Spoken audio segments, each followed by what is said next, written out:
Hey up, it's Steve from the Old Yorkshire Geek. A bit of Star Wars content today. It's not really news, it's just an article I found that spurred my interest. This is from the Washington Post. As usual, links in the description down below. And, don't forget, like and subscribe, share the videos, and drop a comment, hit the notification bell. If you're subscribed already, then you'll be told, fingers crossed, when I upload new stuff or go live. I'm also on Rumble and Spotify and Amazon Music Podcasts and Google Podcasts, and my live streams are also on Twitch. You can also find me on Facebook, Instagram and Twitter. Links are in the description for all that, as I've linked to my 2 books. Silent Predator, a short horror novella about big cats roaming around North Yorkshire eating people. Funny. And Mercury Rapids, a light-hearted sci-fi action-adventure about UFOs and stuff. They're on Amazon, Kindle and paperbacks, just a bit of fun. Give it a whirl. Right, so let's get this article up. There it is, from the Washington Post, as I said, written by Herb Scribner. Is that a real name? It sounds like a made-up name for a writer, doesn't it? Scribner, like scribe. Anyway, I apologise to Herb if I'm doing him an injustice. The internet is awash in Star Wars spoilers. The 1980s were no better. Not everyone had to wait 3 years to find out what happens between The Empire Strikes Back and Return of the Jedi, says Herb. And there's a shot from Return of the Jedi on the Death Star 2. Dave Prowse left as Darth Vader and Mark Hamill as Luke Skywalker in Return of the Jedi. There we go. Note, this article contains spoilers for The Empire Strikes Back and Return of the Jedi, movies that have been out for at least 40 years. Star Wars spoilers move at the speed of the Millennium Falcon these days, almost outpacing the plots themselves. In the past few months alone, we've learned Daisy Ridley will return as Rey in a future movie. That's not really a spoiler, it's a bloody announcement, isn't it? And Grand Admiral Thrawn will make his live-action debut this summer. Then there's the rumour that an upcoming Star Wars movie may draw inspiration from the 1991 book Heir to the Empire. One glance at a Twitter timeline is all it takes to find out what's coming next to a galaxy far, far away. There's a difference here between announcements and rumours and spoilers, isn't there, really? A spoiler is when somebody says something that's happening in the film, and spoils the film, it spoils the plot, removes the mystery. That's what a spoiler is. When a company announces something, I can see a hair out of the corner of my eye. When a company announces something like the Daisy Ridley returning, that's not a spoiler, that's an announcement, isn't it, by the company. But anyway, if they announce that she was going to return and everything that happens to her character, that's a spoiler, isn't it? And like I say, rumours are rumours. Sometimes they come true, sometimes they don't. Anyway. So imagine the poor theatre goers of the ultra-analogue 1980s walking out of The Empire Strikes Back with the knowledge they would have to wait years to learn the resolution to I am your father. Hang on. I am your father.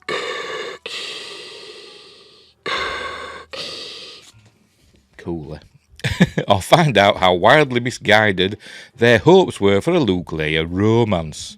Did I call her Leia then? I'm getting all American. Leia.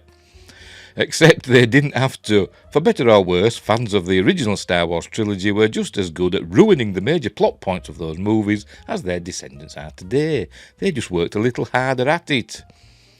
I don't know if they're going to mention it, but I read The Empire Strikes Back book by Donald F. Glutt months before it was released in the UK. So I knew what was going to happen before I went to see the film. Anyway, Star Wars was already a global force by the time its sequel, The Empire Strikes Back. By the way, this was in a time, when I think Star Wars, the original Star Wars, were released in May in America in 1977. It wasn't released in the UK nationwide until I think January 1978, which is when I saw it. I can still see a hair there at the corner of my eye. Getting on my nerves. Go away, hair. Where are you? Bloody thing. Until January 1978. So I think it was released. They had the premiere in the UK premiere. I think in December. 77. But nationwide, it didn't come out until 1978. So we had months to wait. It's different these days. Sometimes they're released in Britain first before America.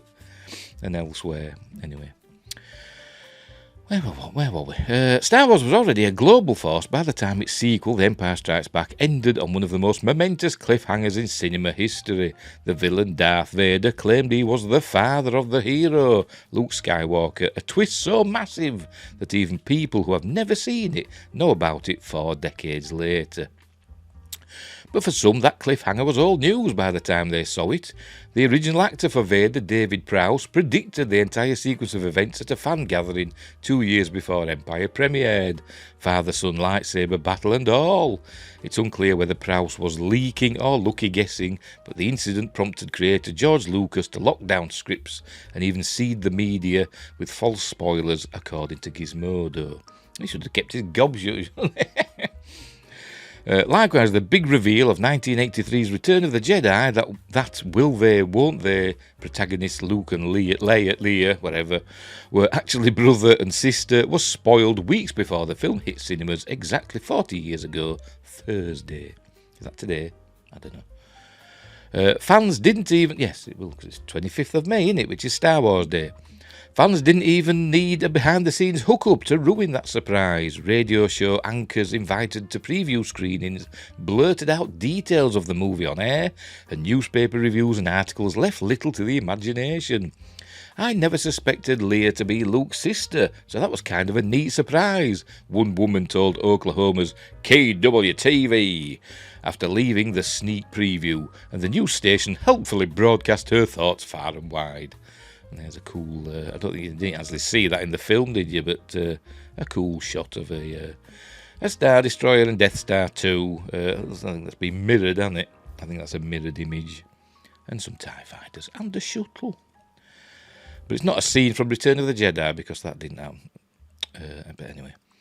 And those were just the really big spoilers. A full recap of Return of the Jedi was published in the Washington Post, the tome from which we are reading, on May 22nd, 1983, 3 days before the film hit theatres.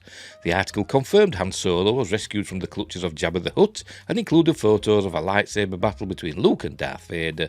Discussions of Ewoks, the forest moon of Endor, and the second Death Star were peppered throughout the article too. At least it didn't spoil the Luke and Leia twist. We'd had trailers before, so we knew roughly what was going to happen. Trailers had been out for a while, hadn't they? I'm sure I remember seeing a Revenge of the Jedi trailer on Entertainment USA, the old BBC show that Jonathan King used to host before his fall from grace. I'm sure it was a Revenge of the Jedi trailer. I'm sure it said that. I could be wrong, but it may be a Mandela effect thing going on, but they did show it. Where were we?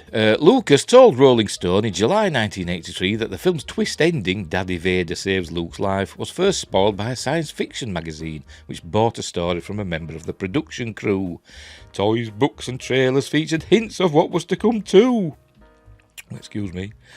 Return of the Jedi, the novel, dropped nearly 2 weeks before the film hit theatres, according to Pablo Hidalgo, an author for Lucasfilm and, mocker of people who, get emotional during...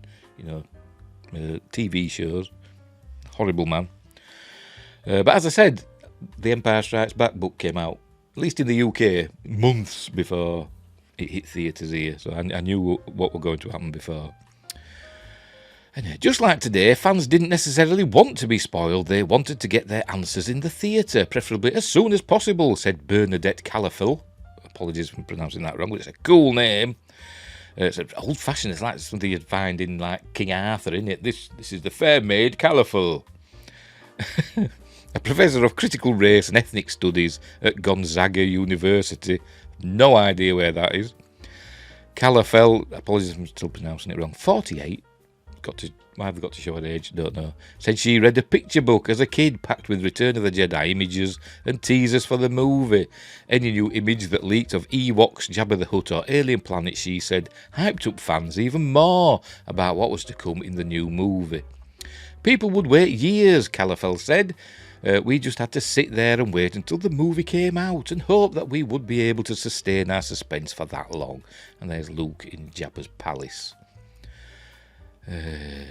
Just pulls his gun out, doesn't he? Just blasted just as Jabba hits the thing and it falls down.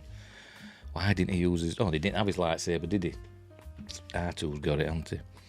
Aaron Hubbard is related to L, don't know. A 46-year-old co-host of the Bald Move television and film podcast saved up toy purchase receipts for a Return of the Jedi action figure that came with a spoiler. The toy depicted the Emperor, who had only briefly appeared in previous films. In a previous film, and it wasn't really him, was it? It was a different person playing him and a different person voicing him. But anyway, in fact, it was a mishmash, wasn't it? I can't remember the actor who voiced him. I've forgotten. Clive Revill. Clive Revill did the voice in originally in Empire Strikes Back, and the face that we saw under the hood was, I think it was a woman actually. I think it was a woman, but I can't remember who. But the eyes, I think, were gorilla's eyes or chimpanzee's eyes, some ape, doing the slow blink and stuff. So it was a composite. But obviously in the special editions, it were redone with Ian McDiarmid. Anyway, where were we? The toy depicted the Emperor, who had only briefly appeared in previous films but was a major villain in the new one. But Hubbard wasn't much bothered. Answering essential questions can help amplify a film, even if you have the full knowledge of what you're about to see, he said. Knowing a massive twist might ruin a movie for some, but others are just as interested in how Luke and Leia react to learning they are siblings as they are in the fact itself. The climate is much more different now. Not only are there more ways to stumble across spoilers on social media, but there are also more people who actively try to ruin movies. According to Noam Ebner, co-author of Star Wars and Conflict Resolution, there are alternatives to fighting. Ebner, who was 10 when Return of the Jedi came out, a young whippersnapper. I was 13. I'm lying, I was 16. Or 30 when Empire came out. Said he avoided reading spoilers for the film by not reading the newspapers or listening to the radio, but it has been nigh impossible for him to avoid Star Wars spoilers. In 2023, he waited 1 month before watching the recent season of the Star Wars television series The Mandalorian, but he saw spoilers almost every time he went online. Most people can't avoid that nowadays, he said, and that is true. We've got one comment. Shall we see what the comment is? If it'll let us. More than one comment. The I Am Your Father surprise, says Mark Smith, shouldn't have shocked anyone who translated Vader from Dutch into English. In the first appearance of the character, we were told he was father. I don't think George had any idea about that when he gave him the name Vader. Because he's supposed to translate as Dark Father, wasn't it? But I don't think when he did Star Wars, I don't think he wanted him to be Luke's father. To be honest, I'm sure that came later, but I could be wrong. And I appreciate, Willow River says, I appreciate Ridley and the character she played, especially in The Last Jedi.